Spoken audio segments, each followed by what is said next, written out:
madness of the underground. Make madness your ritual.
Oh, shit. What's going down, folks? How you doing? Welcome to the show. How you doing? This is Ritual Madness Podcast. Do me a favor, check out Lowbrow Saints Tattoo Collective, 3456 Minnehaha Avenue, Minneapolis, Minnesota. Contact for availability via www.instagram.com/Lowbrow Saints Tattoo Collective. Also, we've got a little thing that they're doing on Saturdays. They're walk-ins Saturdays, 11 a.m. to 7 p.m. Go in there, get some flash work done. If you got some custom stuff as well, stop in there, talk to the fellers and the ladies, beautiful ladies in there. Show them some love over at Lowbrow Saints Tattoo Collective. We'd appreciate it very much. If you're looking for some fancy guitars or to get signed up for one of those maker riffs, holy smokes, man, they're just shooting them out like, what is he at, like 30 or something crazy like that? I don't know, man. Nate's a madman. He's working over at the Shred Den Monday through Friday, 5 p.m. to 8 p.m. Saturday, 11 a.m. to 5 p.m. 9100 85th Avenue North. Suite 100, Brooklyn Park, Minnesota, 763-350-2191, www.theshredden.net, Facebook, YouTube, Instagram, TikTok, all that fancy stuff. They got a lot of pointed guitars over there. Good stuff. Beginner packs, all kinds of good stuff. Great amps, everything, man. All kinds of specialty stuff.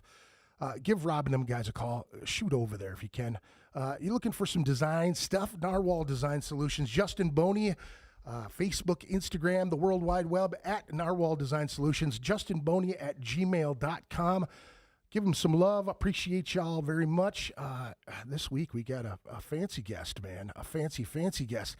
You know what it is that when you do this type of stuff with the podcast stuff, what happens is that sometimes you run into folks that actually do the same shit you do.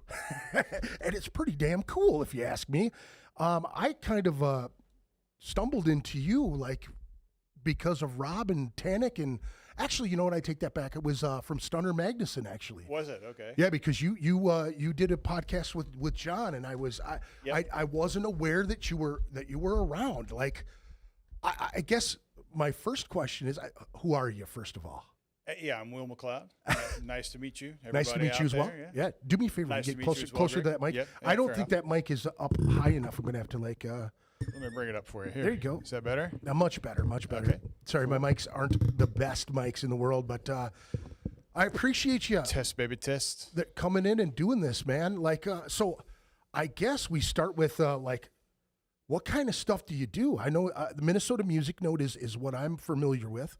And then I look to see that you like your channel is actually Podcastcrew.Online. Is that what it is? Yeah, Podcastcrew.Online. That's the company website, if you will. And that's on YouTube, correct? That's the that whole is also, channel. That's our YouTube channel as well. Yeah. Gotcha. So we post not only the music note, which is something we do internally, but sometimes we do some client stuff that we can get our hands on, and we kind of post that out through that same channel as well. Sure. Yeah, we do a business podcast internally called Spotlight, so we put that out through there as well. But yeah. So how'd you get started doing this stuff? Like how did that even come to be? Like where's the beginning in this whole thing? Because like it's crazy to see someone pop into this medium here in the Twin Cities, because I've been doing it a little while, and it's like everybody who does it, I love to touch base with them. I love to like cross platform with people just because it's always cool to you're interviewing people that I've never even heard of. Is that right? Yeah. Which is really cool. I mean, I've been in this music scene for 35 years. You know what I'm saying? There are a lot of familiar names, but there's a lot of cats that I'm like, where did this guy come from? And that's what's beautiful about it, is that's what I try to do with this podcast, is like, hey, who the hell is that? Where did, and then you kind of lead the trail, the breadcrumbs for them to find their stuff. So how did it all get started, man?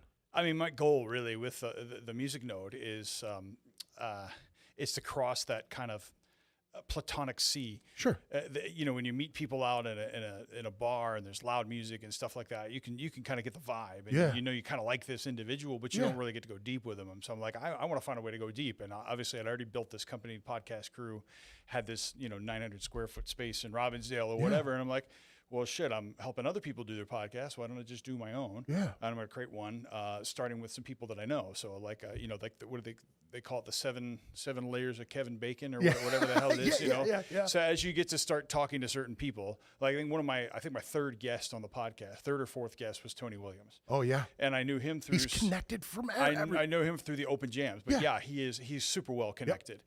And then on the end of every podcast, like one of my hooks is just like, who should be next? I ask my guest who they recommend. Right. And then I end up getting connected to their friends and their friends and their friends. And so Tony was the one who brought Stunner on, or recommended Stunner. Yeah. And obviously Stunner's a great dude and was a great guest and very very well-spoken and intellectual, you know what I mean? But he's then connected me to a lot of other folks. And, so every podcast has really just gotten, a handful of new guests, and some of them I completely have no idea who they are. But then it just so happens that I'm walking out. I'm sure you get the same thing too. I'm out like at bars now, and people are coming up to me and say, "Hey, you're the podcast dude." I'm like, "Yeah, cool." So I'm getting people now that are starting to just contact me and want to be on as well. Very cool, man. Very cool. But I also have like like I said, I want to get to know everybody. Not only do I want to get to know them on a deeper level, but I want to get to kind of know everybody. I want to build the shape of the Minnesota music scene, and that's even beyond just musicians. So I've had a couple of venue owners on. I've had a sound guy on, Rick Dobbleman. Nice. I've had the Midsummer Music Fest folks on. That episode hasn't been released, but it's coming out soon. Yeah. Lakefront Festival was just on. So basically, I'm just trying to go. Right now, I'm getting to know everybody, but I also want to kind of just go down deeper into each of these avenues to kind of get to know. I want to know jazz musicians. I've got a big band. Set up. Yeah. Yeah. Potentially so here in the future. I've seen a lot of times you're doing one-on-ones, and I just ran into one with Slag. They came in as a full band, and yep. Just released that one this week. So yeah, very cool, man. Yeah. So you record them and you pick through them and edit them and take do your business with them. Like how long does an episode usually take? You go 45 minutes? You said. Yeah, it depends on the episode, but typically it's like 45 minutes is what I'm aiming for. Sure. Sometimes it's a little short, sometimes it's a little bit longer, but 45 is kind of that sweet spot. Yeah. What is it about the Minnesota music scene? Are you from Minnesota? I'm actually not. No, okay. I was born in West Palm. Okay. Moved up to Jacksonville, joined the Army out of Jacksonville, and I've been all over the world. Wow. So, fantastic, man. I met my wife through music when I lived in the Middle East. Yeah. Thanks to the U.S. Army. I was sent to all the fun vacation spots in that area of the world. Yeah. And my wife and I were both musicians. I used to play in a blues band in the afternoon, the Ramada Hotel, and, nice. And her band would be the house band that was hired from the Philippines or whatever. And I'd stick around and drink up enough liquid courage to try to go say hi to this chick that I was attracted to, and eventually, I guess it became mutual. And she said yes, but so we've always kind of been very related to music. Music's been a big part of our life and a big part of our family. Yeah. And when we moved here in 2013, this is also kind of another baseline reason that I wanted to start the music node. We moved here in 2013. We didn't know anybody. Mm-hmm. We lived in Albertville, and there are some musicians out there. We met a decent network of 15 to 20 people that we're still tight with to this day. Yeah. But that was it. That was like our music world. It was pretty limited, and we knew there was a whole lot more stuff going on out in the cities and stuff like that. Yeah. We didn't really know anybody. Yeah. And so when I started going to the open jams a lot, which I go to the All Stars Open Jam and sometimes the Mad Mike's Open Jam, Route 47. Okay. Sometimes the one over at Shaw's. I started to get to know more musicians, and I started to realize that these guys that I see, because I'm a good drummer. Yeah. But I'm not a massively wonderful drummer. Sure, I'm not like I'm not the drummer that I look up to. I'm that's the drummer that I want to be, right? But there's some guys out there that, musician wise, that are just, they've got the chops, they put the time in, they're just phenomenal. Yeah. But I've found so far generally that the musicians that make up the Minnesota market there's some egos that enter the room before we get there, right? There's some outliers like that, but not many of them. Most of the people, no matter how good they are, very humble, very cool, very easy to get along with. Sure. I just love having conversations with them and kind of hearing their story. And it's turned out that it seems like a lot of other people want to hear their stories too. So it's pretty amazing, isn't it? Like when it's like opening that first page of the book. You know what I mean? Like you stumble into what band, out of curiosity, were you guys like checking out? Were they like cover bands and stuff that you were going to check out to see? Kind of feeling out the area for bands when you were in Albertville, that type of thing? We would go. I guess we would go. My wife likes to dance, so Mama takes me out to dance, and we go out and dance. So that's what we were doing a lot. So it was cover bands a lot of times that we were going to see. Yeah. I like original music. She does too, but I'm a little bit more kind of into the original scene, and I also like really heavy ass music. Yeah. So now that she and I have started a band together, we're playing a little bit on the heavier side of music. Yeah. She's getting a lot more into that, so we go out to a lot of the heavier shows now. Sure. Right. So I don't know if I really answered your question, but just was there a specific band that you were seeing on the regular that you were like, and you kind of touched base with, to where you were like, oh, this is cool, like that first page of like maybe the band that you met first that you were like, oh, these people are cool. I guess the coolest person that I met, happenstance, and it had nothing to do with band stuff. Okay. Was actually Tom Donnelly. Okay. He was Tom and his wife were in a band called Bad Girlfriends. Okay. I met Tom at National Camera. Okay. Because we were both camera geeks. Right. And he and I were like talking. We got to talking for whatever reason, and we started talking about video cameras and shit like that. Yeah. And then it turns out, oh, you're in a band. I'm in a band too. Nice. And we just that's how I kind of connected with Tom, if you will. What a cool spot to run into somebody. Right. Too. You know what I mean? Like, if you're gonna nerd out, that's the spot. Right. You know? Right. Yeah. Yeah. I mean, I guess, it's funny because I say all the time as adults, it's like really hard to make friends, right? But the best way that you can do it is to go someplace where you actually like that thing, hobby or whatever. And then you find other geeks that are into shit that you are, right? I walk in here and Greg's got all kinds of shit I'm like, oh, you got PTZ cameras and blah, blah, blah, blah, blah. This is this is my game, man. I like this stuff, so. Yeah, that's me too. I told you a little story about the senior graduation last year. I saw those guys sitting there. They had they had the 300 models of those PTZs. Yeah. And they, I wanted to ask like, how dark can you get it? Because I'm surprised how dark I can get with those cameras.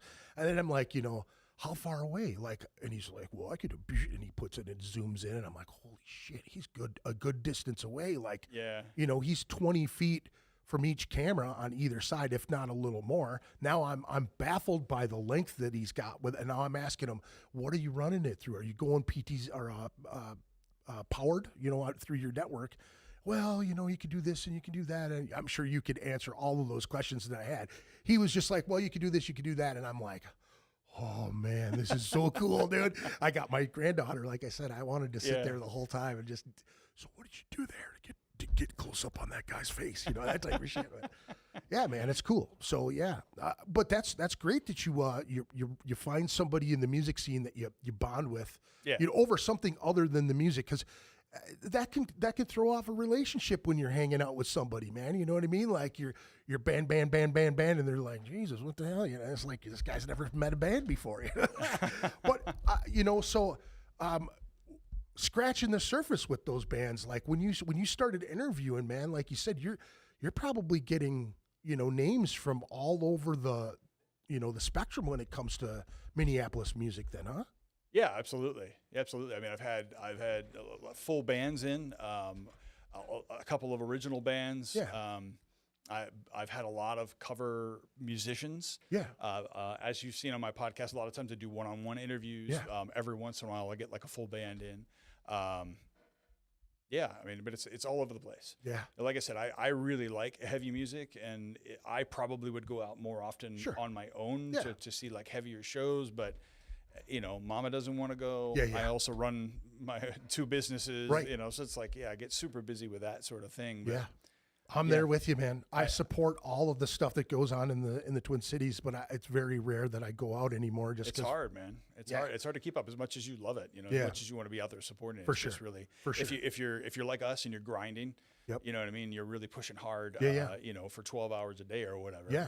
60 hours a week. So is the podcast in the broadcasting stuff? Is that your primary? I mean, you said you had a few different businesses. I have two air, businesses now. Okay. So I have a marketing company called Cloud Media, and mm-hmm. it really only works with commercial roofing companies. No doubt.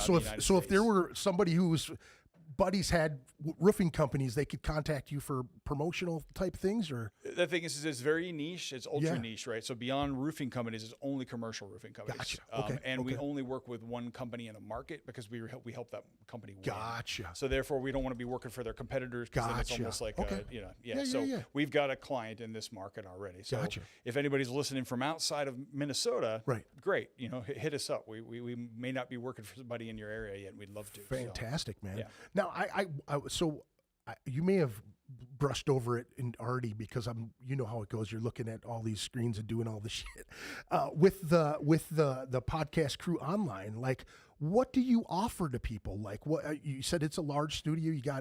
Now you told me you have a bunch of different sets that are, painted things so someone could rent the space, come in, build their own set, do a podcast, and you guys do all the production, everything like that. You run everything? Yeah. So it's about 900 square foot. Probably 700 of it is functional and useful, right?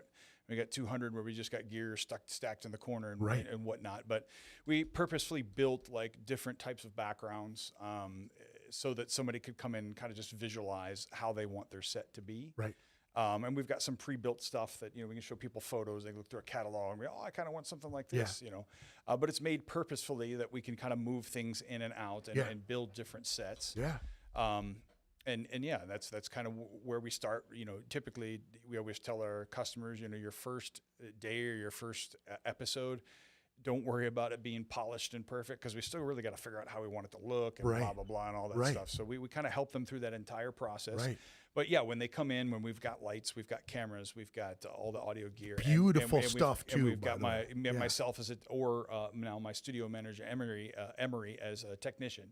Nice. So that's all included kind of in the hourly rate that they pay to come in. Very cool. Or they can pay like a per episode rate if they just want us to do all the editing and everything else. So wow. Yeah. Yeah, that's really cool. Like, dude, how did you come up with an idea for that? Were you doing other podcast stuff previous to that? Actually, it's exactly how I came up with it. So I offline, I told you a little bit, I was a broadcast journalist in the military, right? Yep. So I've always kind of been media adjacent for my entire adult life. Yeah. I found out how to make money with it when I was young, and I've been making money with it ever since, and I love it.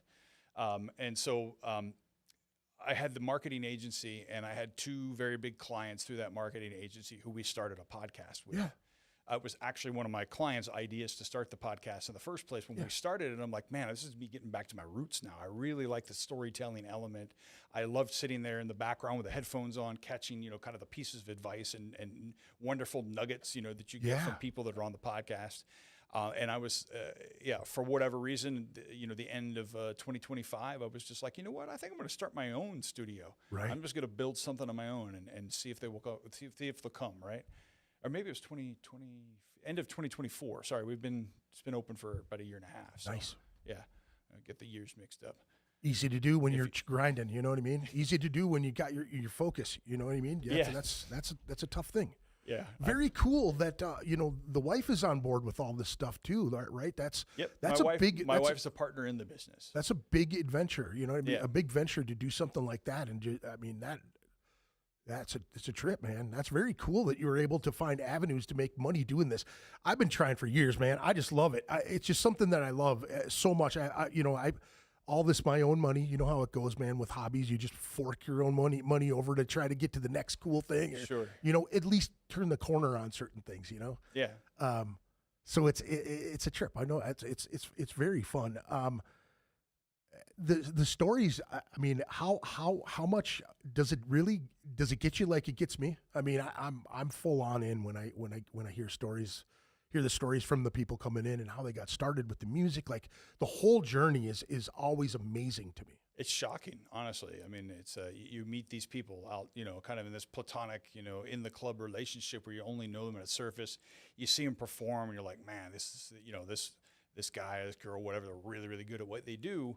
But you don't really know them that well. But then when you start kind of unpacking that stuff and they sit there and they start telling your stories, like, 6 years old, I started playing piano, right. Or the most shocking ones are like, actually, I was a dancer up until like 7 years ago when I decided I had a voice and started singing. Right. And it's like, really? You're one of the top level musicians that I see in the market, and you didn't even know you were a musician until a couple years ago. That's crazy. Or something along those lines. Yeah, it's really surprising hearing the stories, but it's fantastic. I mean, I had a guest come on recently and actually ask me if I'm getting bored with all the interviews. I'm like, dude, you're losing your mind. I'm having so much fun doing this. And we're probably 67 episodes in recorded at this point. Right. So we're moving fast and talking to a lot of people, but I am nowhere near the end of my rope. So. Yeah. That's very cool, man. That's very cool. I love that you seem very passionate about it, man. I'm there with you. I absolutely love it. I still do to this day. I may have a million problems with my setup or my sound or, you know what I mean? Like there's always something going on, but I love it so much. And it's so fascinating to me to see where people get on board with music. You know what I mean? Sure. Like one of my favorite questions to ask, and I'll ask you this question. All right. As a kid, now, music, how was music brought to you as a kid? Were mom and dad listening to things? What were mom and dad listening to? What were brothers and sisters listening to in your house? I was never a kid. I started it. No, just kidding. Just right out the bat. Let's go. I was just born at 21. Yeah. So mom and dad were not music people, but they love to consume music. And so I heard a lot. My dad's favorite artist is Elvis. and I still love Elvis to this day. Some of his songs are just like, they just resonate inside. And my dad's from that era, listened to a lot of like 50s and 60s music, you know, Big Bopper. And, you know, so I've got a lot of that stuff that if it comes on, I can get into, I can groove with it. My mom was probably a little bit more pop modern. And so in the 80s, when I'm riding in the car with mom, she loves to sing along. And it's a lot of like, you know, 80s pop music, Celine Dion, you know, just whatever's popular, Paula Abdul, you know, I hit up a lot of that stuff. But really kind of, I guess when I started to kind of grab music and it really started to shock me into existence was actually my big sister. It was about 5 years older than me, Kathy. So Kathy was into kind of the 80s like synth pop type stuff. Right, okay. But then she turned a corner, I guess, through some boyfriends that she had and started listening to like heavier stuff. And so she used to start listening to White Snake, White Lion, not Metallica, Motley Crue. Gotcha. And so I would go at nighttime, I would grab her tapes and I would put them in my little tape deck and I'd be listening to like, you know, girls or something as I'm falling asleep. And that was kind of the intro for me to get into like the heavier music. You know, as I was getting a little bit older, you know, one of my early childhood heroes, actually my cousin Randy, who's also 5 years older than me. Randy used to have a 5.0 at the time that 5.0s were like cool, and he was cool, and I was like, man, this is great. So we, you know, a couple summers I would spend 5.0 high output. I would spend a couple summers at my grandma's house, and Randy actually lived in a cabin on their property or whatever, and I'd ride around with him and just like hang with him, eating Taco Bell until we, you know, blew out the back end. And, you know, we just had a great time together. We're watching Jean-Claude Van Damme movies and you know, sport. Yeah, exactly. And listening. So he started playing like things like Metallica in his car and Megadeth and just heavier stuff. And I was like, wow, this is really cool. I really like that. So that kind of got me into kind of, you know, that thrash or, you know, heavier stuff. How about the instruments, like in that time frame? Was drums like your only instrument, or did you drums start on is that? the only thing that I've ever really been any good at. Nice. You know, when I was in 8th grade, kind of that middle school when we're all finding ourselves, right? I loved going to pep rallies, and every time the drummers were playing, that's the only thing I can hear. Right? Until now, it's really like I listen to music. I have to force myself to listen to the other voices in a band. I'm always hearing the drums first. Right. But I would get back to class and I'm freaking tapping on the desk to the point that I'm annoying the shit out of my teachers. And I go home and I'm tapping on the counter and whatever. And so I decided I wanted to take up drums, joined the school band. You know, became a drummer in the school band and stuff like that, and did that for a while. And that was kind of like my entry into playing. It took a couple years before my parents were like, okay, maybe we need to buy this kid a drum set. Right. You know, because I just wouldn't stop beating on everything else, I guess, in the house or whatever. So got my first drum set probably, I don't know, 16, 17 years old, and been banging on one ever since. That's fantastic, dude. I love it. I love to hear how people find music. That's one of my favorite things of all times, man. You know, and you touched on something that I always ask as well. Like, how did it catch you? You know what I mean? Like, how did it drag you in? How do you receive it? And you answered that. Like, I hear drums. It's hard to not hear the drums. It really is. Yeah. Now, as a kid, I paid attention to this with my youngest daughter. Okay, like, phonics was the thing, you know. When we started doing the ABCs with her, I noticed that she really started to learn when you sang with certain things. So as she got older and she started doing spelling bees, she would get bad, you know, grades on these spelling bees, and she'd come home and I go, honey, it's really easy. You just got to make a song for it, and you're singing the letters to the word and spell the word out for him. Next thing you know, she was just picking it up left and right, and then And then later on, as she graduated, she was like, Dad, I cheated. But it's not cheating if it works.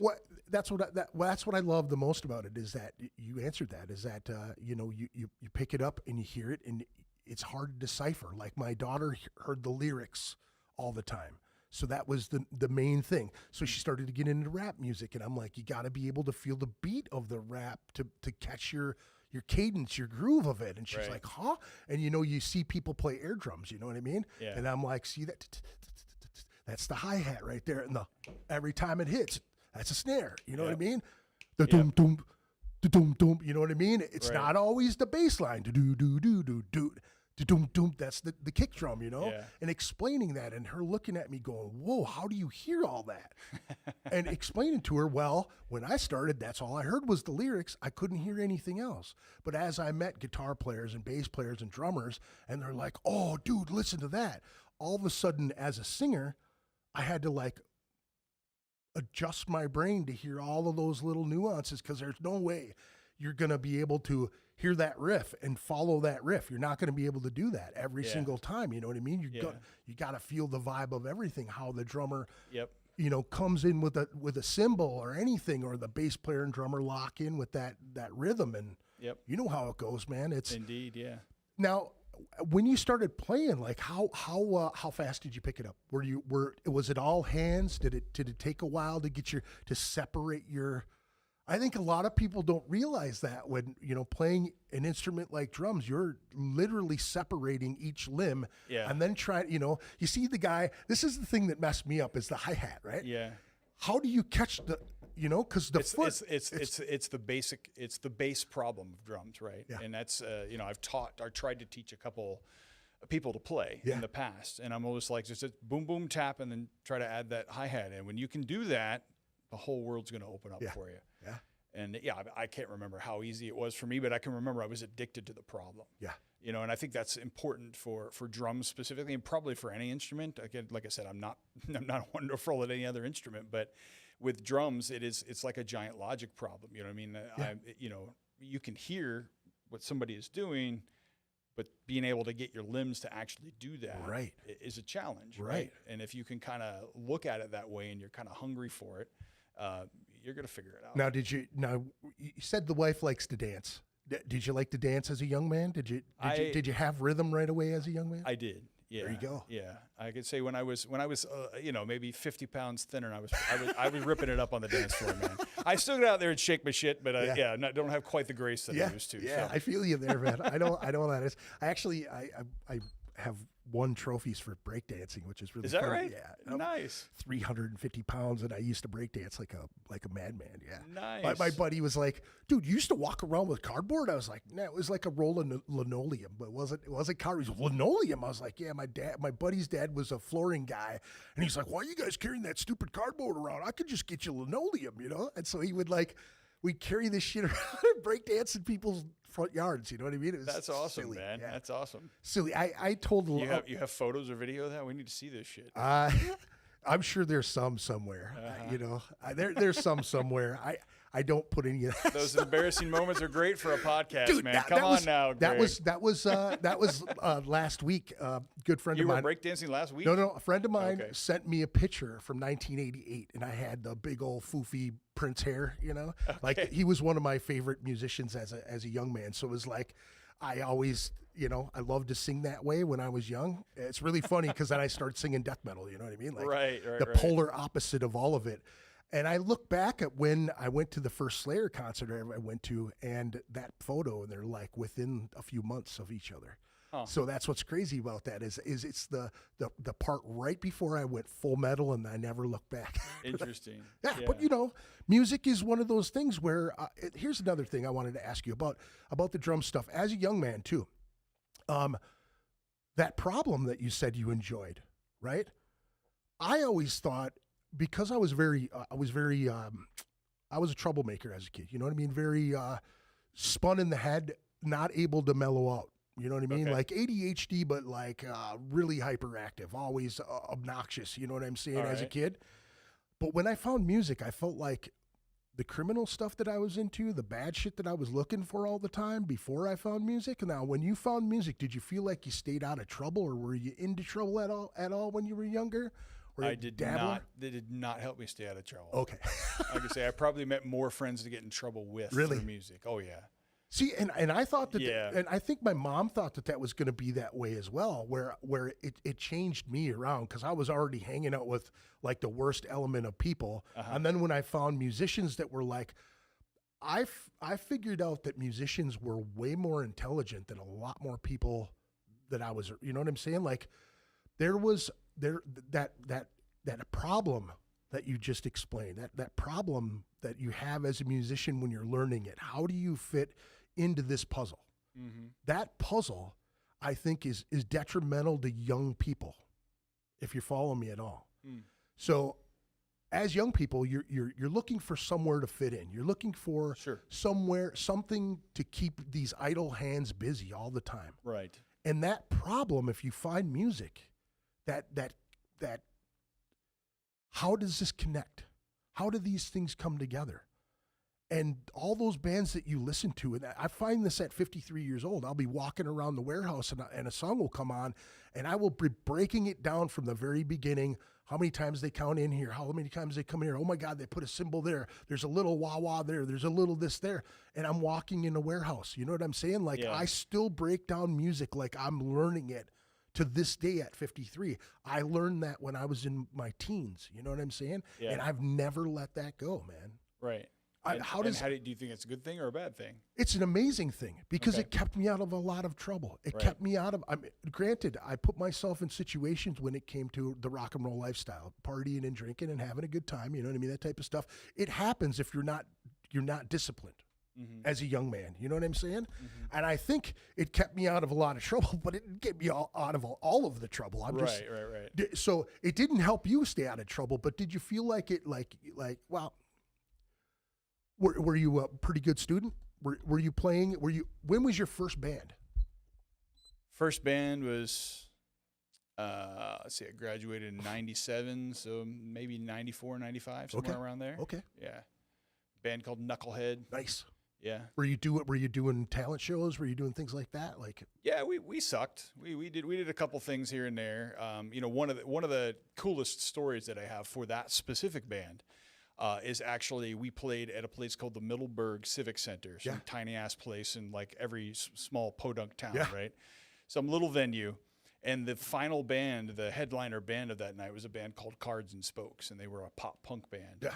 Well, shortly after that show, that band fired their lead singer and hired a guy named Fred Durst, and they became Limp Bizkit. Wow. So that was the closest I ever came to kind of touching fame, if you will. Wow.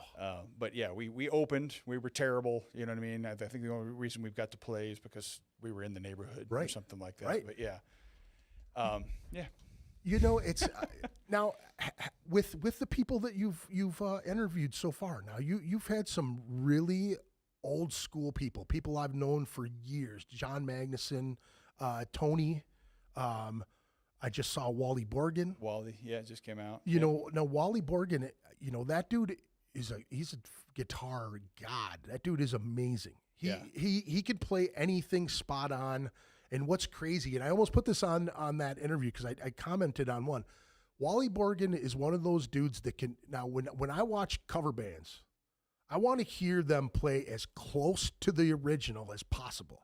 I don't want to hear elaborations or anything unless you can really pull that shit off. Okay. I'm talking when you hit the run into the solo, you better be spot on all the way into the, now I can hit it. You know what I mean? And be, back into where you should be. Wally Borgen can do that, lights out, blindfolded, upside down, fucking one arm, one hand. The dude is a freak. He's been a freak since we were kids. My death metal band used to play in the same studio as his band, and he used to come in and they used to tune our guitars all fucked up all the time, and because we used to get so mad at Wally and them guys for doing that. Him and Dennis Kurt, because we all played together in the same spot. But I love that. Yeah, Wally Borgen is an amazing guitar player. I've never had, I've known so many people that have had a chance to jam with him, being in the cover stuff, in the Avalanche, doing, in all of the time that he's been playing. He's older than I am, and he's been playing longer than I am, and I'm always jealous of all the people that have been able to jam with that dude because he's so amazing. He's just amazing guitar player. Tony's the same way too. That he's a wonderful human being. He's a personable guy. Yeah. A sweetheart of a human being, man. Tony Williams is an amazing guy. Same thing, Stunner, all those guys. Now, in the mix of hearing, some of these stories, like, have you learned any crazy things? Have you passed on any of the knowledge that have you talked to other, like, sharing Yeah, I mean, I think you bring up the Wally Borgen interview, and I think it was one of the most interesting interviews that I had, because Wally and I got into talking about the future and maybe even the death of like the local music scene, and where a lot of the people come in, and I try to ask that question. I try to recreate that conversation I had with Wally with other people. Yeah, a lot of them are Minnesota nice and don't really want to. They don't want to say anything doom and gloom about anything. But Wally and I really got deep in it. Yeah, I forgot where I was going with that, but we were talking about like things that I've learned from people. Yeah.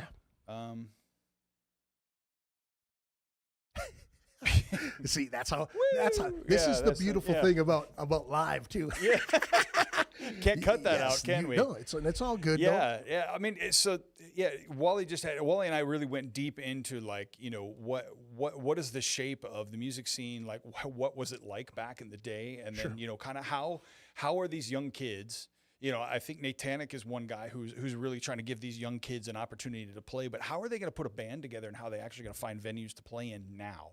Right, because it used to be that there's like these metal bars. There's a lot of like original music places for bands to play, and it would fill up with people who actually want to go listen to it. Yeah, it doesn't seem to be happening as much anymore. It is even with your really. No, it is. It is. It is. Okay. Yeah, there it is. Here's the thing where I'll say this because I'm an old guy and I can say this. I've seen it come and go as well. I've seen all of the changes through this music scene a million times over. Tanic is holding on to things. He came to work one day because Nate and I work together, and he comes to work and he says, one of the guys that I actually taught in Fargo-Moorhead area, his band played at the Flying V. Nice. Now, Flying V, I don't know if you've been there. I haven't been there yet. But I have, yeah. I've heard all good things. It's an amazing place, and I am going to have that person on to the podcast. That's soon. Amazing. That's Mama V or Jen. Very, very cool. And this is the thing. Tanic says, dude, there were 300 kids in that room. Wow. That's great. You know how these old guys who talk about the doom and gloom and all the bullshit? Yeah. They don't know what the fuck they're doing. They're not out there. Place. That's the problem. And I don't mean to be jerky about it or anything, but that's the problem, is that us old guys, a lot of us are set in our ways. Yeah. We've been doing the same thing. There's not a rock club that has, you're right, there isn't, because you got to go chase it. Yeah. Just like those guys, and I'll say this about Wally and all of those guys like me from that era, there was something to be said about having a local band that played originals that you could hold a crowd. Avalanche could hold a crowd. Yeah. Bands like that could hold a crowd. That's speaks volumes. Yeah. 65% of the bands that are out right now can't hold a crowd. Yeah. And there's reasons for that as well. And that's because nobody wants to stay out late. The dynamics of drinking have changed in the last. Yeah. They say that younger people don't want to drink anymore. This is true, but they do want to do other things. But older guys don't want to find out what that is because they've already done their shit. They don't care. Yeah. Most of them don't. Yeah. Now the conversation that Nate and I had was, why aren't we somehow going to these venues and having all of us flyering the shows that we have? You know what I'm saying? Like, you got to tell these older guys, what are you doing about it? Yeah. You know what I mean? Yeah, we could talk about how shitty it is, but yeah, it's honestly, it's where I want to go with it too, Greg. And I actually want to have Mama V on. Yeah. And I would and Nate Tanic and I had this conversation as well, because he's giving away guitars and trying to inspire young kids to keep going. And so is Mama V. It's actually why she started the nonprofit and started the Flying V. And so it's a very inline mission, and a great mission. Yeah. And it's a place that is. I mean, there's no drinking, there's no drugs or anything. It's clean at her place, right? Yeah. They don't allow any of that stuff in, but she's doing great stuff. And so I actually want to start one, I'm going to bring her on the podcast. I want to make it a special episode, but two, I'd like to put together like a benefit concert. Yeah. Because almost every single musician that's come and sat across the table from me that are like my age, giggy musician, whatever, none of them even know the Flying V exists. And that's a problem, right? Because all of those people here's the thing though, I got to ask you that. Is it a problem? Because I think it's a problem because we all many of us feel the same way. But they're not going to put a cover band. They're going to put Wicked Garden in that room. No. That's the thing. We don't want to. I don't think we want to change it in terms of turning it into a venue for everybody else to play at. Yeah. We all want to say, hey, this is a venue that is still bringing young kids and giving them a place to play. Yeah, it's safe. There's not a whole lot of crazy stuff going on there. So we want to, I'm talking about we should all get together and sponsor that place. Yeah. Put money into it, send instruments to it. How can we support this place that exists because it needs to, right? Yeah. We all need to know that music is safe with the next generation. You know what I mean? That it's going to continue going on, and that these young, rock stars who are absolutely fantastic have a venue that they can play at. Good call, man. That's one spot for sure that's doing it. So absolutely. That's kind of where I wanted to go. Yeah, absolutely. I kind of bum out when I hear conversations like that, because it's like, you can look and shit on everything. Honestly, because it's not the way we saw it when we were kids. Yeah, I get that. But sure. I'm 53 and I still could probably put a good show together. You know what I'm saying? Right. Like I could find a place. And I mean, there's a lot of different clubs out there. Underground Cafe, right? Yeah. Club Underground, that's already been around forever, right? You got Flying V. You had Clash Drums for some reason just disappeared. I'm not really positive about why that happened, but I'm sure it's not good. Oh, they're not doing any stuff in their room anymore? Not that I know of. I haven't seen anything. I've only heard rumors, and I won't speculate on air about it. You know what I mean? I've only heard rumors from people around the scene that something happened there. And that's too bad. I won't say it because it's not really my. You know what I mean? I can't really shit on them because I don't really know if it's true or not. But it's right. It's kind of one of those things. But there's a ton of venues in town, and yes, us old guys can look back and go, yeah, it's not like it used to be. It's not, there's not the venues. But again, it was evolving from Station 4, back in the day where everybody went, people practiced above the place. You could go down and get in free every show, no matter what it was. You know what I'm saying? If you practiced upstairs, there's just, I think there is guys like you and I have to be the conduit to all these other people, really. Mm. You know what I mean? And I'm not trying to shit on anybody for not knowing things or, you know what I mean? Like, but I think it is very important to support, venues like that are allowing these young kids to come in. It's a straight edge place. There's no drama. Yep. There's no BS. It's a great place to keep this lifestyle going. Yeah. You know what I mean? And dude, honestly, my reasoning for having you come on here, dude, is to just, again, do the same thing is to just promote what we have here, this medium, because it's fantastic to find another guy that has the passion for learning these stories and promoting these stories and feeding this lifestyle and feeding this music scene. Honestly, dude, I don't ever give a shit if I ever made money doing this for this particular reason, because I was a kid like these guys at Flying V, like these kids that had nowhere to play. I played Battle of the Bands. I played, talent shows and did all this stuff. And then I started to rub elbows with the guys like Earl Root and Jim Odegaard and Josh Kellerman. And you know what I mean? These are dudes, John Magnuson, Wally Borgans, all of those cats. I mean, there's probably 20 guys that have been on your show that I'm like, yep, I remember that guy from this show. I remember that. You know what I mean? Yeah. I just think I'm with you, man. I'm with you 100% when it comes to that shit. I love hearing these old guys talk. I love taking what they have to say and putting it on a scale.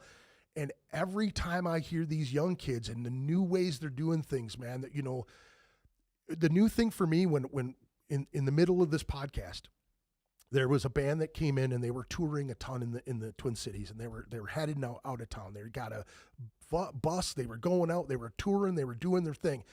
And their main thing was, let's get out and just promote. You know what I mean? Get out there and push this band, push this whole thing. But it was all for Minnesota. You know what I'm saying? They were proud where they were from. They were pushing it. Every time I seen them go out, I was like, what are you doing? Well, we might have to buy onto this tour. I wanted to know what avenue they found to get to the next level. Mm-hmm. I have a friend who's been in it as long as I have. He's released his fifth album, and I'm gonna play one of their tracks. Let me see here. Grief Collector, my buddy Brad Miller. We were talking about this. He sent me a flyer of another band in town, and he's like, "Wow, man, we remember when we used to do this stuff." And I was like, yeah. And he wasn't shitting on it. He was just saying, I can't believe people are still attempting it this way. And I was like, dude, they just didn't figure it out the way you did. So he doesn't have like a live band that he plays with. He found guys to create an album, and they created amazing albums.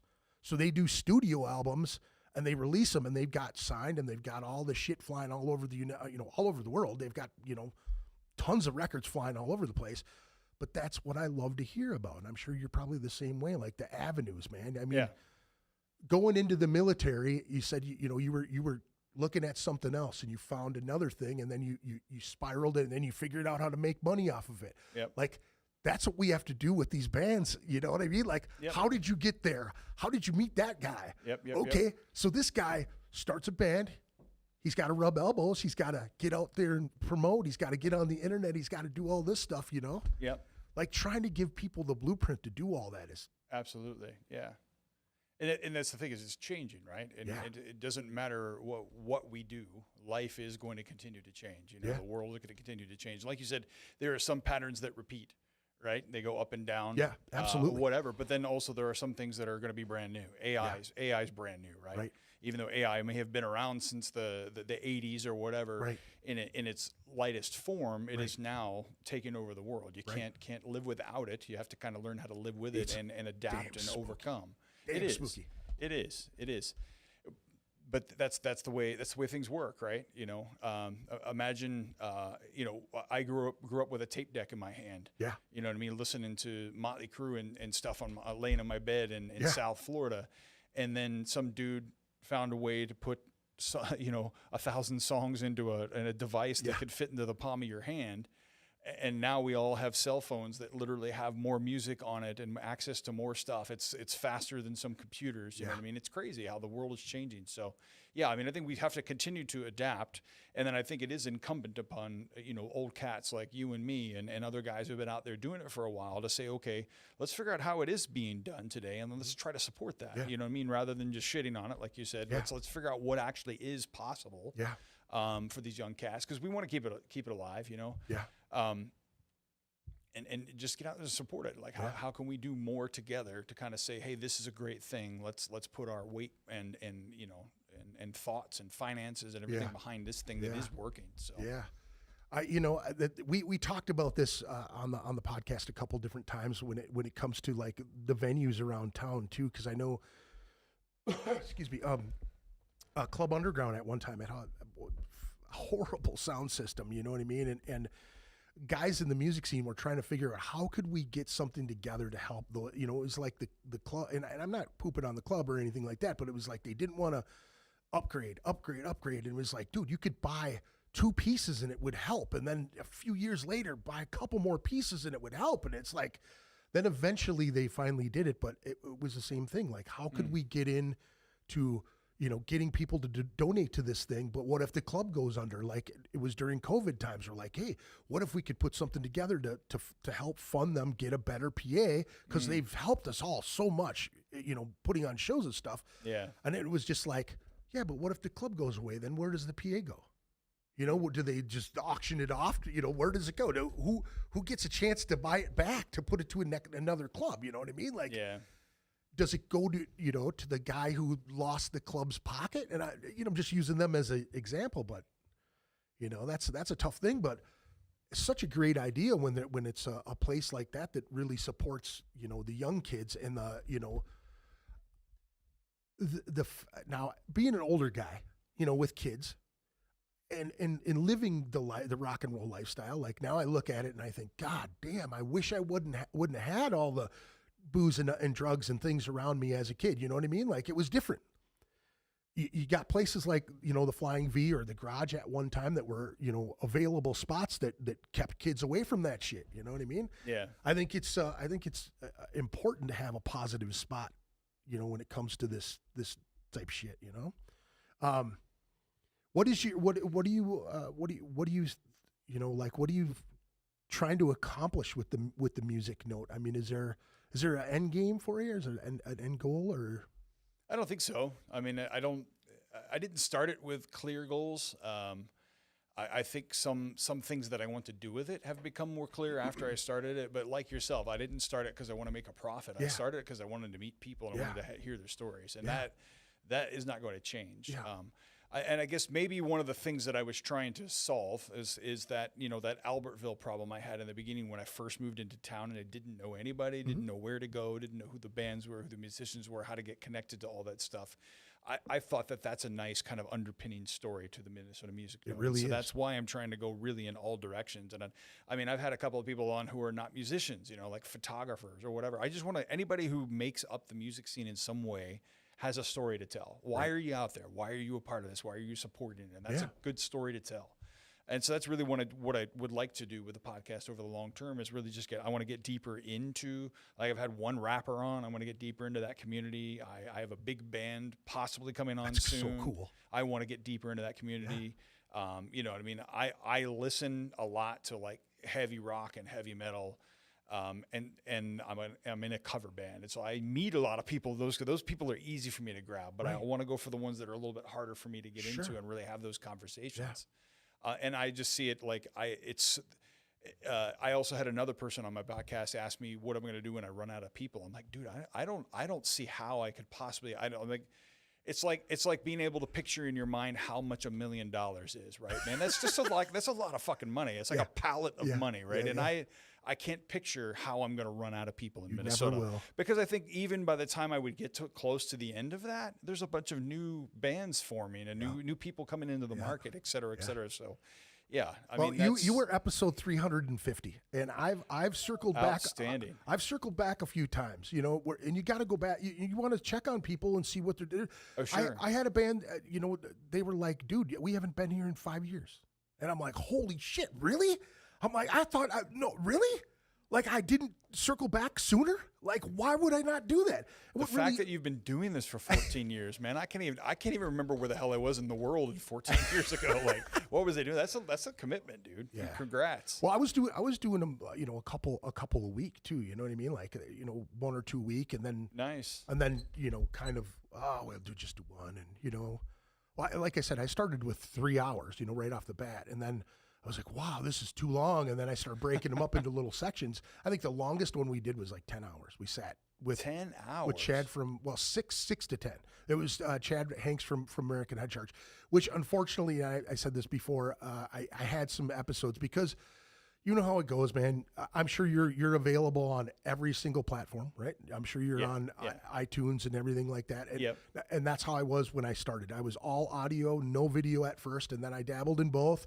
And then I realized that it was way too much to be into both of them, and I was like, fuck it, I'll just do audio. And I was on every there were platforms picking me up. I didn't even know how they picked me up. I was just like, wow, this is cool. I'm available everywhere. And then I got a buddy after COVID who got a truck driving job, and then he was way out somewhere, and I was somewhere, and he goes, I can't find your podcast. I literally Googled my podcast, and I couldn't find it anywhere. And I'm like, what the fuck just happened? Like, it's all YouTube. That's it. So in the transition of moving, I thought I backed up a bunch of files, and I cut the audio off, and the Chad Hanks podcast, which I had there's probably 2 or 3 other people that have passed away that have been on the podcast that I don't have those episodes either, which really sucks, man, because good friends of mine, you know what I mean? There's several episodes that I wish I would have known what I know now. You're just like, man, and labeling and consolidating and backing up. And this business period when you're in media, it's like anybody new that comes on board. That's like my first day training. Look, see this SD card? That's money. Yeah. You don't fuck that thing up. You put it in this tray. Yeah. It moves over to this tray when it's complete. And back. Yeah. So and you do not format that for 3 months. Yeah. Okay. Because you never know what's going to happen between now and then. But and I've lost hard drives or lost, like an SD card shits on you in the mid show and you're like, Yeah.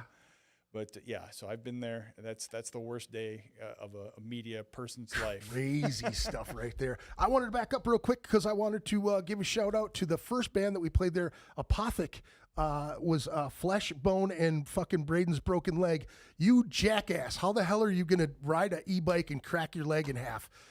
I'm giving you shit. Braden, we love you, dude. I wish you the best. I hope for healing as fast as you can, buddy. You can't put any weight on it for 6 to 8 weeks. That is insane for me. I do want to thank the guys from Courier for jumping on the show. I want to, let me see here. I want to go back here because I do have a show. I want to show this real quick if I could. Here we go. June 27th, 2026. That's right around the corner. It's a Saturday. Glutton for Punishment, Inhuman Scourge, the Enmity Offensive, and the wonderful guys from Courier. And I believe they're working on one more band, but the guys from Courier came in like a saving grace, like a guy with a cape on. So Jordan and all you guys from Courier, thank you so much for coming in and scooping in and jumping on this show. So please, if you can, June 27th at Club Underground, $15 cover, 6 p.m. doors, 21 plus. Again, that's Glutton for Punishment, Inhuman Scourge, Enmity Offensive, and Courier as of right now. Also, we wanted to, you know what, we'll do that after this break. We're going to play one more song here. We're going to do The Grief Collector, Agony, what is it? Agony Eater is what it's called, off their new album. You'll have to look this up because I didn't do enough research on the thing because I'm not a good podcast host. Let's check out this tune that we're doing here. We'll be right back, eh?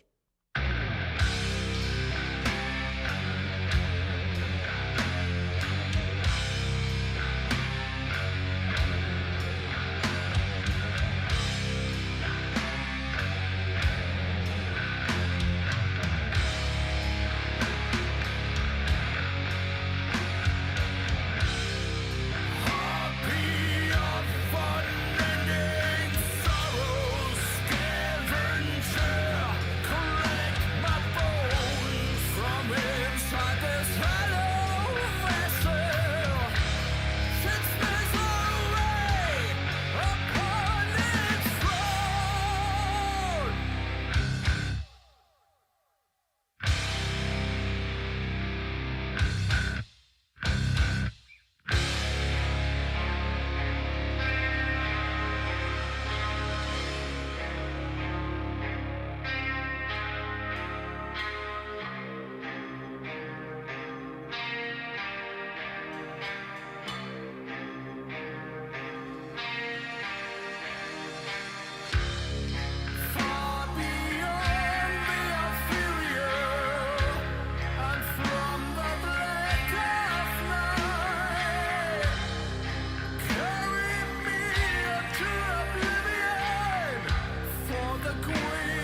fine with our system until... Ooh, look at that. See, that's what I'm talking about. Pure professionalism right there. How are you going to just shit the bed right there when you're listening to that, dudes? Thanks for sticking around. If you did there, I appreciate you. If you're tuning back in to this, or tuning in right now, I appreciate you tuning in. Thank you very much. We're hanging out, talking some shit, learning new things from Mr. What is it? William McLeod from Clan McLeod. That's fantastic. First time I've heard that joke. Yeah, sure it is. There could be only one. Yeah, I bet it's the first time. So we were talking off air, and I wanted to ask you this question, man, because it is a kind of a trip question, because being an interviewer, you're going to run into those folks that aren't really as talkative as they think they are. You know what I mean? Like, what I love about what you said in the beginning about this thing is that minute that you get to talk to somebody at a show, you see them, they're amazing. You say, hey man, can I buy you a drink? You have that little bit of conversation. You're off to the next band, or off to, they're off to move their gear and whatnot. Sure. You never get that open line of conversation. And then when you sit down with somebody, so my question is, how do you get over that lump when you got somebody sitting in your chair with you? You start asking them questions and they climb up. Man, it's a challenge every time, right? It's whoever's in the room, you have to kind of go at their level, go at their pace, and then find a way to kind of ask the question in a way that they're going to expand a little bit or give you more. And it can be real tough. I mean, there's some people that, as you were talking a little bit offline, sometimes you got people that are very outspoken when you see them live up on stage, around, they're the life of the party or whatever, but you turn a camera on and suddenly they're completely quiet, shy. Tony Garfield. I'm calling you out, Tony Garfield. Amazing guy. An absolute madball when it comes to just partying and hanging out. The dude is an absolute fireball. Dude, I will have a good time. And he came on and he was quiet as a mouse, dude. And he got done and was like, I can't believe I shit the bed so bad. It's pretty funny, man. Good times though. What are you going to do? Again, but feeling the room, feeling the pace. There's got like, do you have any tricks? You have any tricks of like how you poke at them? Well, I guess one trick I have is that I pre-create a bunch of like just general questions, and I have them on the wall behind the person that I'm interviewing. Yeah. Because it's inevitable that every 10 people you're going to have somebody in there. You're just going to be like, I don't know where to go from here. Yeah. And you go, okay, I'm going to go to that question. Let's see how they do. And if you sometimes you have to ask that question 2 or 3 times in a row, but in a slightly different way to kind of pull something out of them. Sometimes you just have to tell them straight up, hey man, I want you to give me more, tell me more, tell me, expand upon that or whatever. But, and sometimes I just have shorter episodes because they're just like, you just try to pull and pull and pull, and they're just, you've gotten everything that they're going to give you, and you can kind of feel that. So I guess the beauty of having bands on a lot of times is you have, one person's not working very well, you can bounce over to the other people. What I always loved about the band thing too is that they have so many inside jokes amongst themselves that when they allow you to come in, it's even more fun. It's even more hilarious because they're like, okay, this dude gets what I'm saying now. Okay. Now we can just go off the rails with it, Sure. And my stuff's always been free flow anyways, you know what I mean? Like, let it go. You know what I mean? Like, who cares if we forget what we're talking about? I don't give a shit. I really don't have an agenda. You know what I'm saying? I want to have fun. I don't want people to feel, I have a lot of people that will go, hey, do you have a list of questions that you want to maybe shoot them over and I'll have some answers prepared? And I'm like, no, because I wanted a genuine answer. And if I get stumbled up or I look like an idiot, it's more fun for the viewer. That dude's an idiot. Huh? Why is he hosting this shit? You know what I mean? It's just kind of one of them things. I've always appreciate that about people flubbing things up or having, you know what I mean? Sure. It's the live thing. I've recorded and edited and doing all that stuff. I like it on the fly. I like it to be, oh shit, I messed that up. You know what I mean? It's fun, man. Yeah, it's gives, human. Yeah, it gives people the idea that they could do that themselves. They really can. You really could start a podcast by yourself, man. I mean, you're proof of that. The Podcastcrew.Online, that's what it is, right? Yep. So if anybody wants to start a gig, they can contact you. What's the best way to get a hold of you for for anything. Yeah, Booking the website's a great. I mean, Podcastcrew.online. It's easy to say. It's easy to remember, and it has all of our information there. It's a great way to find us and. Yeah. Now the band. What's the name of the band that you're rocking these days? I'm in a band called the Hits and the Misses. Hits and the Misses. Nice. Yes. What do you got? What is all cover stuff? No, we write some original stuff. Awesome. I think we have 4 originals right now that we work into our sets. We started out the two brothers and I, the Santos Bros, I call them. They're actually twins. So if you get to see our band, it's fantastic. They're both bald twins, and they're phenomenal guitar players. They're both shredders. Nathan does most of our writing, so he writes a lot of stuff, and he'll bring it to us, and we'll all kind of add our 2 cents in and put some songs together. But we also do a lot of covers as well. My wife is also in the band, so she's the missus of the Hits and the Misses. Oh, nice. And she's also in another band called Pink Taco, which they're a newish band. They're pretty fantastic. But so we play everything. I say from No Doubt to Pantera. Oh, nice. So we get a little light and poppy. We get a little heavier, but we're all very rocky and high energy. Nice. We don't. I'm kind of the leader of the band, and I started the band. The brothers and I started the band. Yeah. We got out of the last band that we were in, the 3 of us. Yeah. Because it wasn't quite heavy as we wanted to go. Whoa. We weren't playing technical enough or complicated enough stuff to make ourselves happy. Right. We wanted to challenge ourselves a little bit more, and having kind of the control, as the drummer and the leader of the band to kind of pick our set lists and kind of. I mean, everybody puts their 2 cents in what we want to play, but we have boundaries. You can play whatever you want to play as long as it's within these boundaries here. Gotcha. And I just like putting together really. What's your set list looking like right now? Like what are you practicing this week? What were some of the tunes you guys were practicing? Yeah, I'm gonna look up here. No, why not? Damn it. Let's see. This is our last show, which is actually the same set we're gonna play at our next show. But 99 Red Balloons, the Goldfinger version. Nice. Damn it. Hysteria by Muse, not the other version. All the Small Things. Sunday Morning by No Doubt. Teenagers. Sleep Now in the Fire. Lux Eterna. Hallowed Be Thy Name. A couple of originals. Still Into You by Paramore. Sugar We're Going Down. Ocean Avenue. Wrecking Ball, but pop punk version. Nice. Welcome Home. Mr. Brightside. Welcome Home. Coheed and Cambria. Oh, nice. Yeah.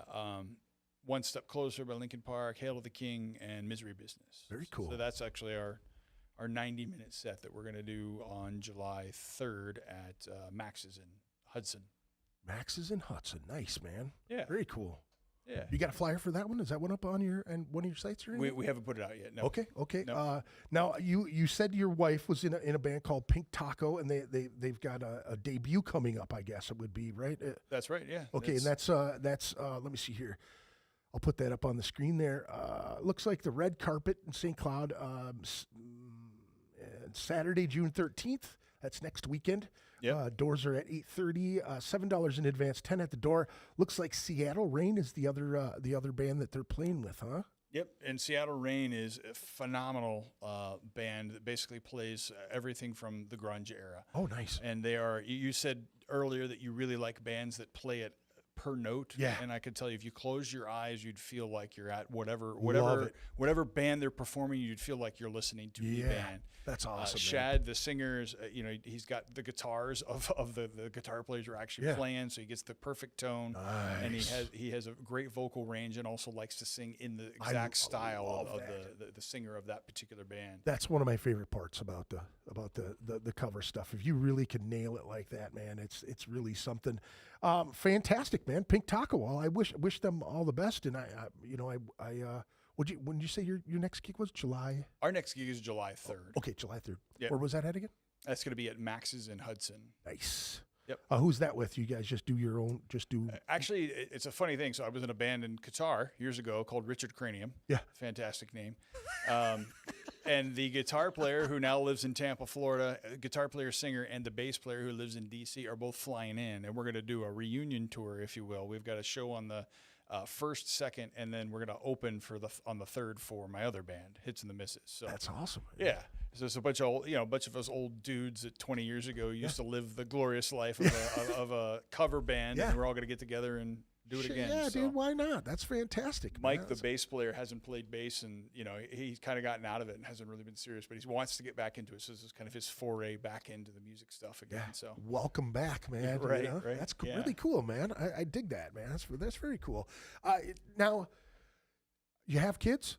Yeah. How many kids you got? 4 of them. 4 kids, boys, girls? Buy one, get 2 free deals. When I got married, it came with 2 kids. Oh, that nice. was fantastic. Nice. And then, so I have got 2 boys, 2 girls. Awesome. Yep. Very cool, man. Now, are they musically inclined? Do they love music as like the family, like the mom and pop? I would say everybody in my family loves music, loves being around music, listens to music nonstop. My younger kids, which are the only 2 at home right now, the older ones are out doing their own thing. Yeah.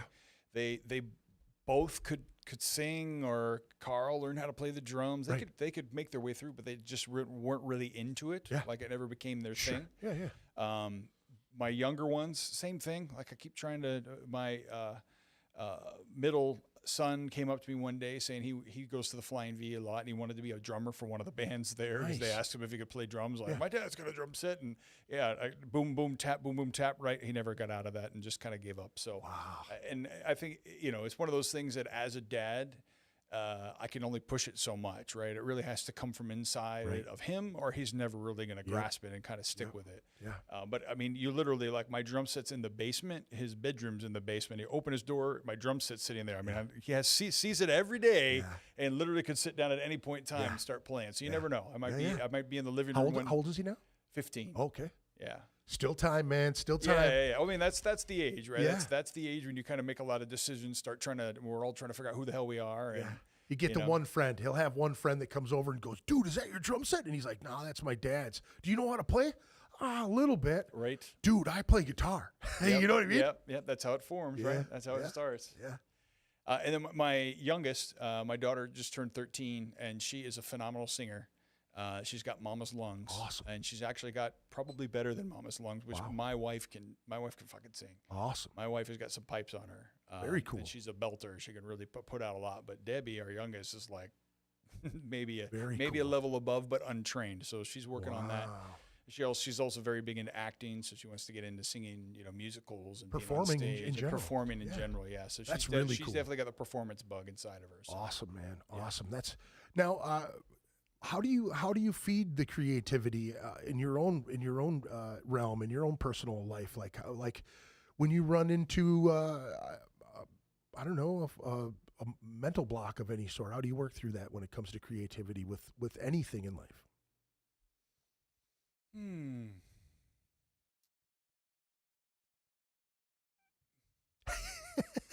I might be in a mental block right now, so when I get around it, I'll give you some advice on how I got there. No, I mean, it's, a lot of my creativity for many years of my life, I'd say even since I told you basically when I picked up a camera for the first time, I found out how to make money with it. And so I've been making money with it since then. Yeah. And I'm a money whore. I've always kind of really been like, how can I sell this? How can I build a business around this, et cetera, et cetera. Right.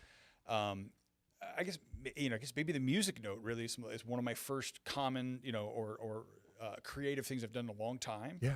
That I'm getting a lot back out of it. Sure. Without really the interest of making any money on it. Right. I'm just doing it because I'm really fond of it. Yeah.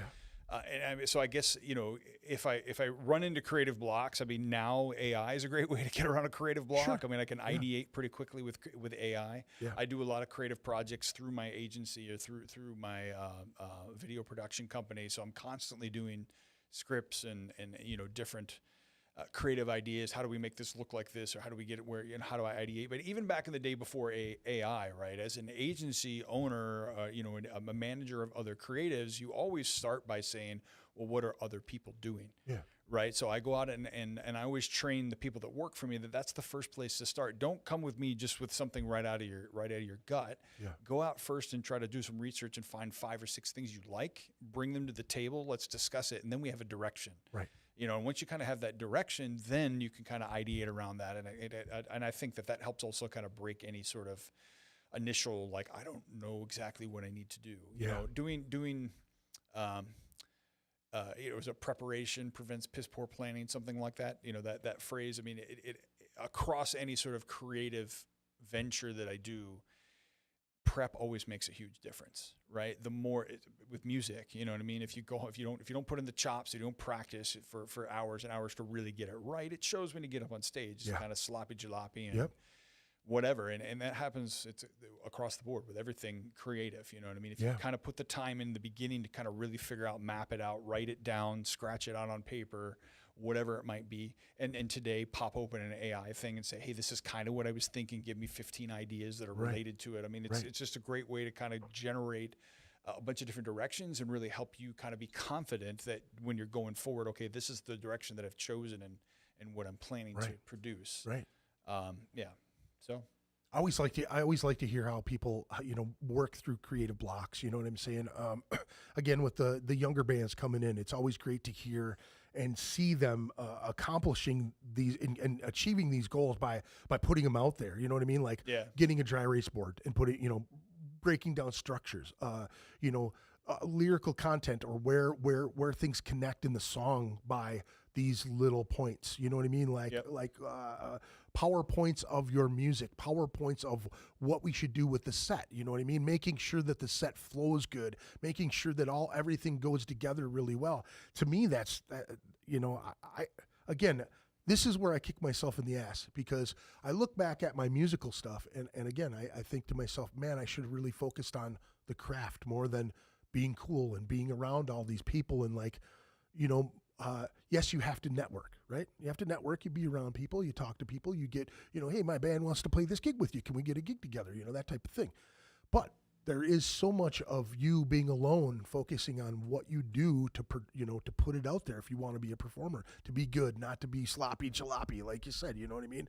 So many times people will phone it in, and I love hearing these young cats figuring out new ways, man. I bring up the promo packs from back in the day, and I talk about putting buttons in a promo pack. Back in the day, it was a see-through envelope. You know what I'm saying? With the little string. You put a DVD with your live shows in it. You put some stickers and some candy, or I've talked to A&R guys that are like, dude, I've got a stack of CDs and videotapes on my desk. You know how I found this band? I was hungry for a piece of candy, and I reached over, and they had a piece of candy in it, and I said, oh, cool. I grabbed the piece of candy, and I ate it. I started looking at the thing, and I go, oh, that's pretty cool. I pop in the disc. Turns out they're a pretty good band. And the only reason I picked up that promo pack was because there was a piece of candy in that promo pack. That's the shit that I want to hear if these kids have got something new that I haven't figured out yet. Yeah. Guys like Wally Borgen, who's like, yeah, this could, and I'm just referring that because we talked about it earlier. Sure. Just saying that, hey, there's other ways of doing things, man. And us old guys might not be on top of it because we're, stuck in our groove. Yeah. Doing our thing, you know what I mean? Not breaking out, not talking to these young cats because we don't know who they are. We don't know if they're a good band. Yeah. You know what I'm saying?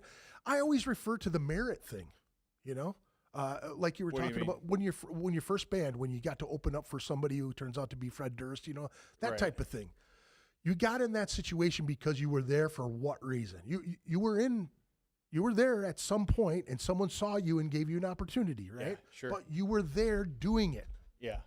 Right? You're there hustling. You're there making, handing out flyers at Flying V with 300 kids at, you're a 40-year-old death metal guy. Why would you not go over to Flying V and try to get those young kids into your show?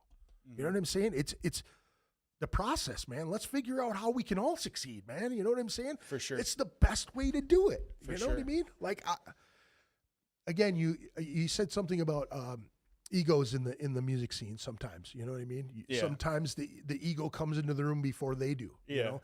I've run into lots of those people. I've been that guy before. You know what I'm saying? Oh, I've got friends in 93X. I've got friends at this. And you start thinking you're hot shit when you're, then you play in front of 25 people and you're like, oh yeah, I'm great. Or you open up for Carcass and then a week later you're, playing in, some shit bar in East St. Paul. You know what I mean? But, yeah, dude, this thing is amazing. I'm glad that you're on board with this whole deal. I'm glad we're all in the same medium, dude. This is very cool. This is a fantastic conversation, dude. I really love the fact that there's another guy out there talking to these amazing musicians around this amazing music scene, finding lifting up the rug, finding the cool things in all these people that are right in front of everybody's face. Yeah. For 30 fucking years, these people have been here. Guys like Wally Borgen and Magnuson and Tony Williams and the people that you're scratching the surface, man. Yeah. You know what I'm saying? And then you got guys like John Magnuson doing the Stunner stage stuff that are talking to guys that are from way back, dude. You know what I mean? It's amazing to me, and I can't say enough. I think it's so cool, dude. And I hope that people will go to check out Podcastcrew.online and start some stuff, man. Minnesota needs more, independent people doing, and it doesn't have to be music. It can be so many other things. It could be, whatever you're passionate about, really. I mean, that's people always. I do a lot of business networking stuff, right? And I always get asked, well, how does a podcast fit into my marketing plan or my marketing budget, or how should I use it or whatever? And it definitely can help any business, but you have to have something to say first, and you have to have a passion about something, right? Because you don't have that. What you're trying to do is you're just basically printing off something from ChatGPT and reading off a script that somebody else's ideas, right? So you have to have this burning thing to say. And if you got that, then you absolutely 100% need a microphone in front of you so you can start saying it. Yeah. And you don't have to be polished. You don't have to be perfect. You don't have to be anything. You just have to get out there and start doing it, because that's one of the things that I really love about podcasting, specifically as an art form, right, is that it is very disarming. I mean, here's two guys we've never even met before. We're just having a great time, just shooting the shit, talking about whatever comes to the top of our heads. And believe it or not, people are online watching it right now, and enjoying this, and that's just a fantastic thing. So now with the podcast crew online stuff, do you have standouts that you maybe want to shout out? Do you have any shows that you've started that are doing well, that have started and started slow and have gained momentum? Are there any folks out there or any businesses that you've worked with that you can say, oh yeah, these guys have really pushed forward with it? Honestly, all of the podcasts we're doing are doing pretty well. Yeah. Right. And all of them started in that same kind of like, I don't know what I'm doing, which direction I'm going, what does the branding look like? I don't have my footing ready. You know what I mean? Right. But the fact that they came in and started, if they stick with it past 5 episodes, they're going to start gaining traction, and they're going to start getting people to listen. And then they're going to feel that kind of that glory that we get from the stage, right? That crowd interaction where people are giving you that positive feedback that you're doing a good job. But there's one particular podcast that I really love because I love the premise of it. It's a friend of mine, Sarah. She started something called Two Women Who Give a Puck. And it's about female hockey coaches and the challenges of being first a female hockey player or a female hockey coach, and just, in a male dominated sport, just like. Do they swear like sailors? No. Which is kind of crazy because my buddy's daughter who plays hockey, she swears like a goddamn sailor. And every time we've ever gone to any of them kid games, they are. I'm sure they do when they're there, but not on the podcast as much. Yeah. I know they get into it just as much as anybody, right? That's amazing. So they've had, some of the most interesting guests. Actually, the single most interesting guest I felt, because I'm just listening hiding in the weeds and listening. But they had a ref on. Whoa! And I'm just like, oh my god! Like she just started telling stories. Like you don't understand how hard a ref's job is, because it doesn't matter what call you make. Yeah.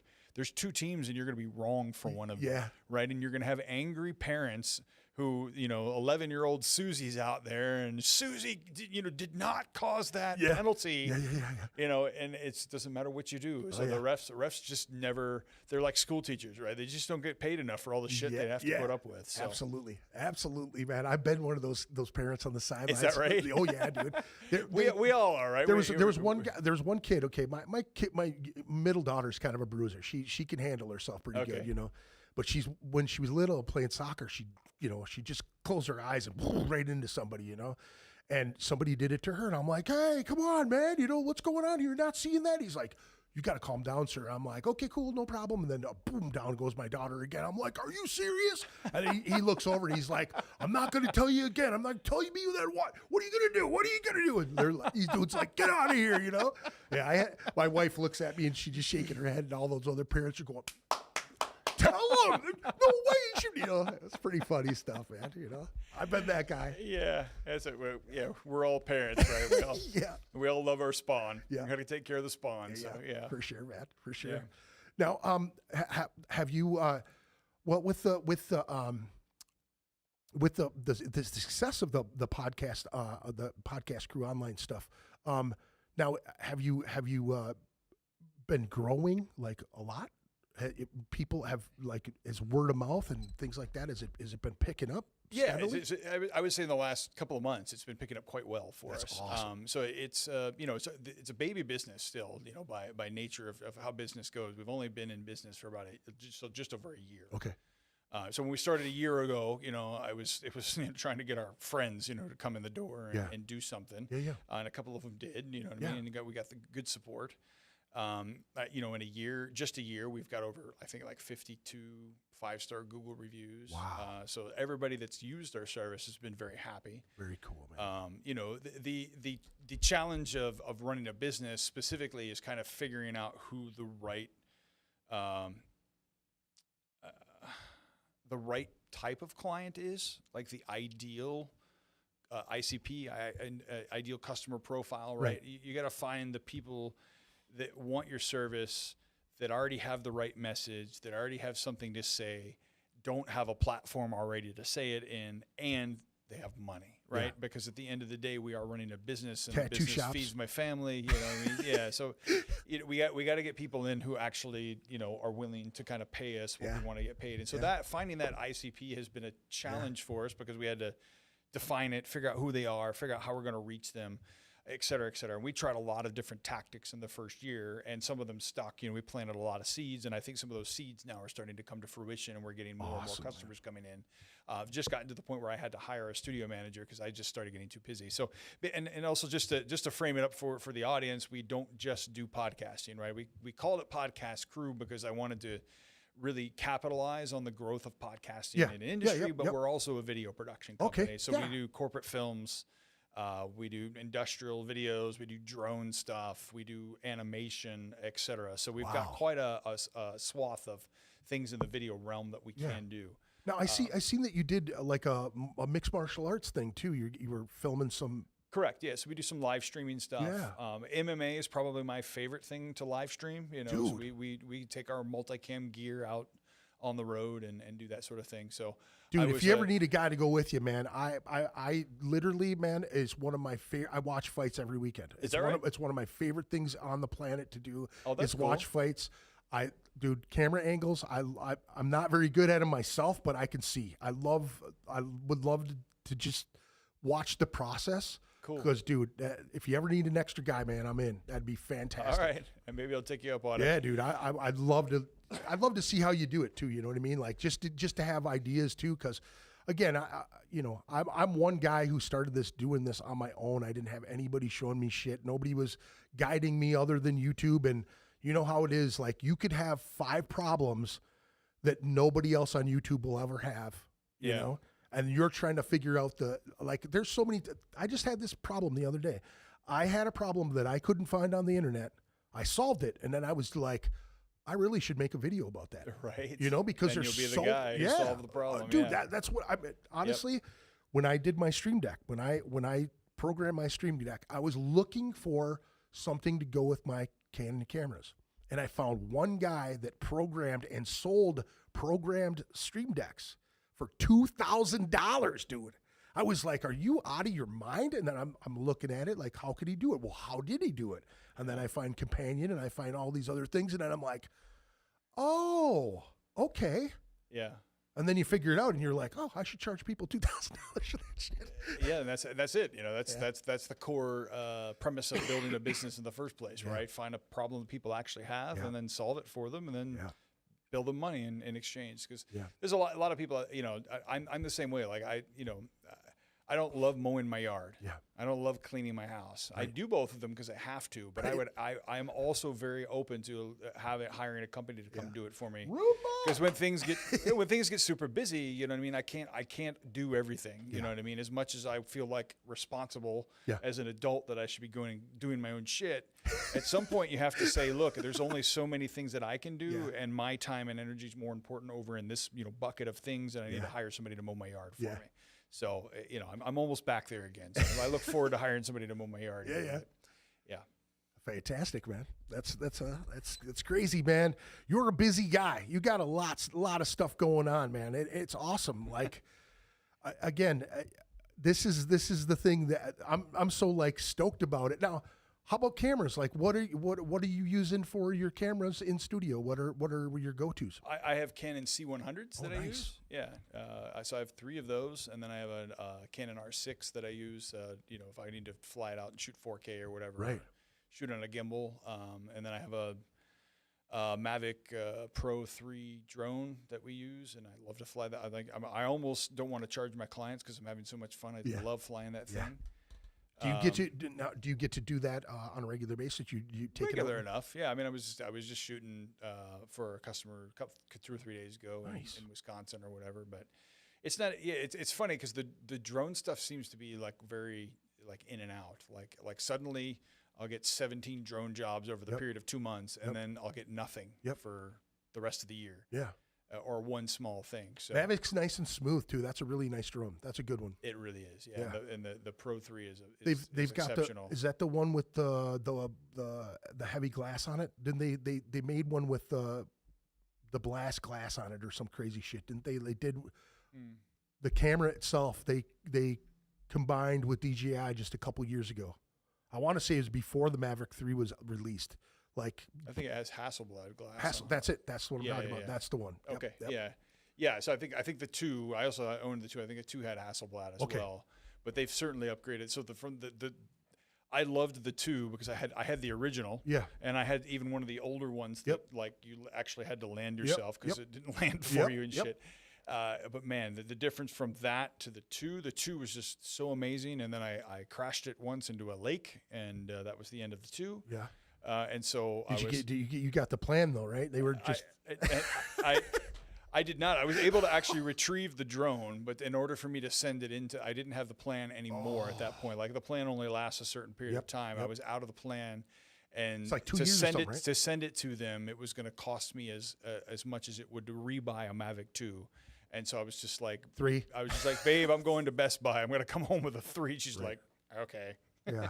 That's the cool thing about my wife, right? It's the funny thing is when I built my first company. So when I was in the Army as a broadcast journalist, I got out of the Army and stayed in Qatar. And the reason I stayed in Qatar, I got a job there as a contractor. I was a photojournalist for a little bit. Then I became the media manager for the U.S. base. So, but then after I did that for 4 years, I started. I told my wife one day I want to buy my own camera, and $6,000 camera or whatever at the time. She's like, cool. My wife's always been like, cool with like everything that I want to do, right? And then I started making more money with that camera than I was making at a very, very good paid contractor base. And that's what kind of inspired me to start my first company in Qatar. Wow. And yeah, so she's always been that way. It's always been like a lot of fun. Like I'm like, hey, I want to go out and buy this crazy thing, but she knows that I just kind of turned it into something, and it's become something. So not to say that it's been an easy ride, and I've always been super successful by any means, but we've had many times where we had to go to the food shelf, and when we first moved to Minnesota, it was rough for us because we left our big money making businesses in Qatar and came back here. Right. That's a hell of an adjustment, I'm sure. Yeah. Yeah. Well, yeah, Qatar is one of the hottest places in the world, one of the coldest places in the U.S. Right. Yeah, my wife hated me for the first winter. I bet.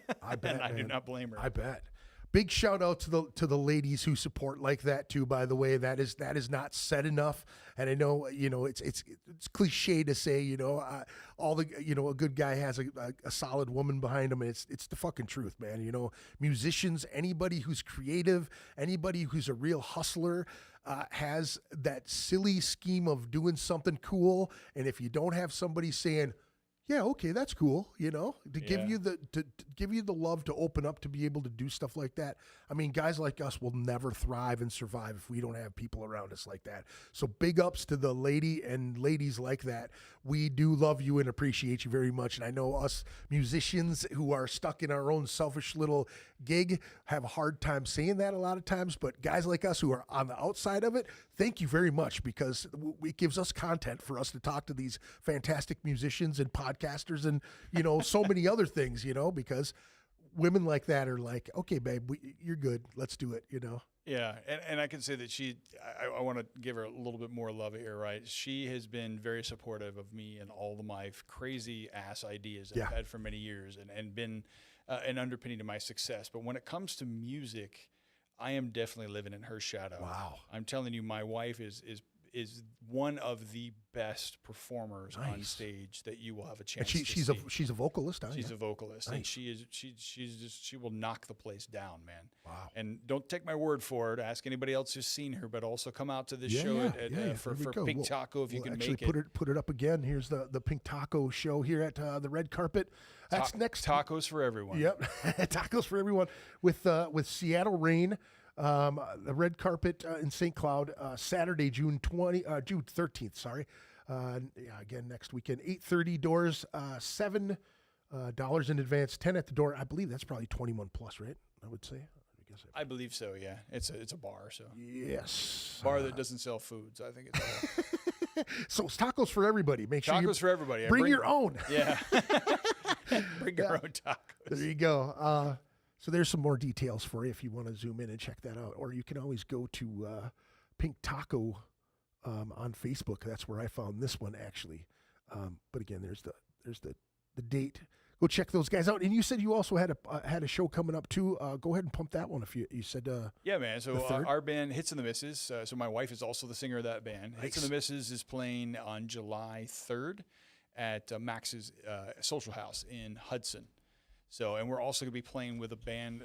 We talked about this a little bit before, but my old band, Richard Cranium, are doing like a little mini tour. So three guys used to play together overseas in Qatar when we were 20-something, and now we are not 20-something. So we're gonna get the band back together and do a little mini tour in Minnesota, and maybe even take it on tour down in Tampa at some point. There you go, too. man. So, oh yeah. Yeah. That's the way to do it, man, right there. Why not? Got to relive that old glory while we can, right? Yeah, absolutely, man, absolutely. Well, thank you so much, dude, for coming and doing this. I hope everybody will go check out the Minnesota Music Note podcast on YouTube on the Podcastcrew.Online YouTube. Correct? That's where everything's at. Yep. Dude, thanks a lot for coming in and doing this, man. Yeah, man. Very cool. Yeah. I hope we can do it again. I hope.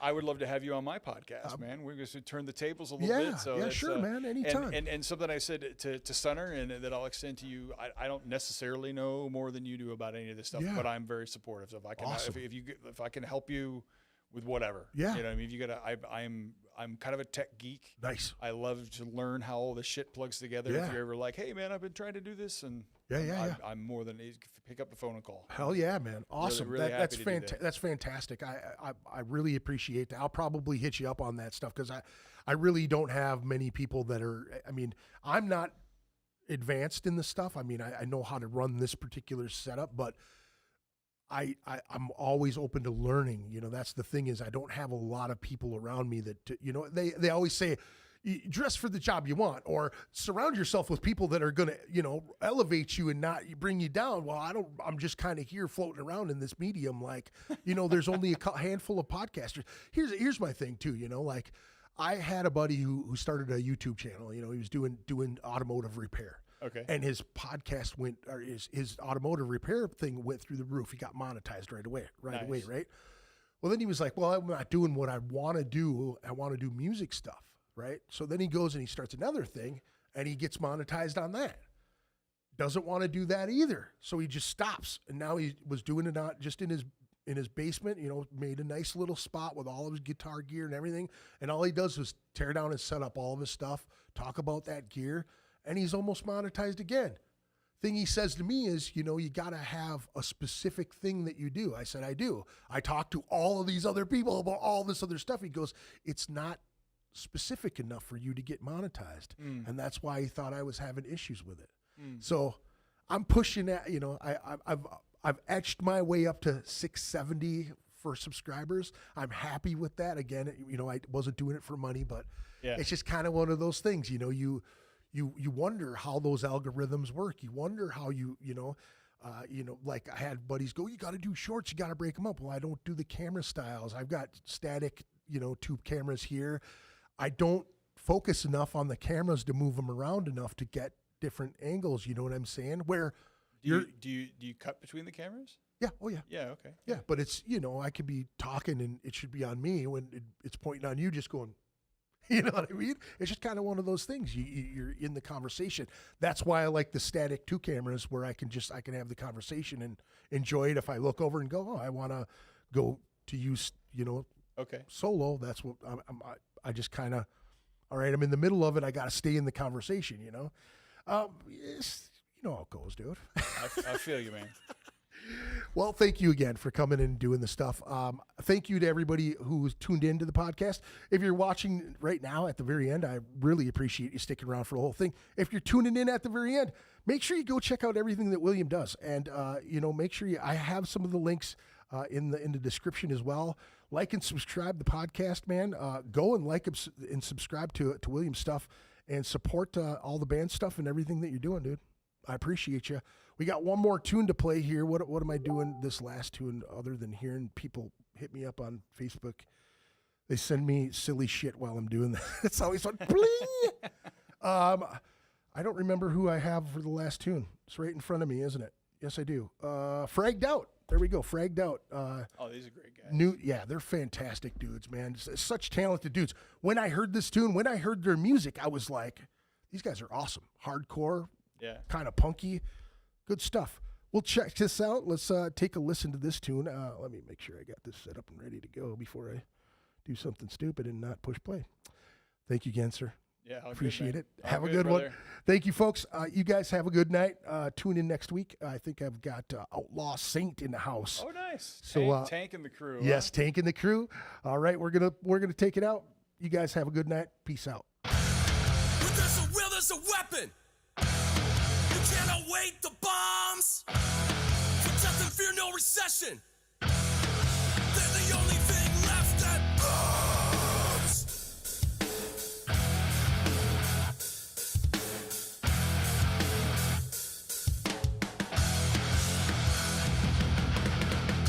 So sanction my life. Take away all our rights. We're too passive to fight. To seek out the light, so sanction my life. Take away all our rights. We're too passive to fight. Too jaded to seek out the light. Control the lights, control the light. Tax us for light. Dim the light, dim the lights. Bring us back into the dark.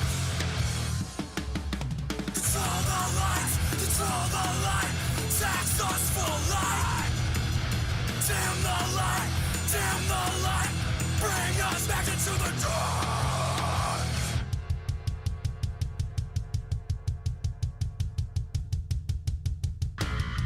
When all the lies that you say are felony counts away, staggering sum that you will pay to bring back the old days. With all the lies that you say, the staggering sum that you will pay. Lying countryside, bonds for the plaintiff. The very platform stand upon, it is makeshift. Why must we babble on this language? Have we just fallen on new dark ages?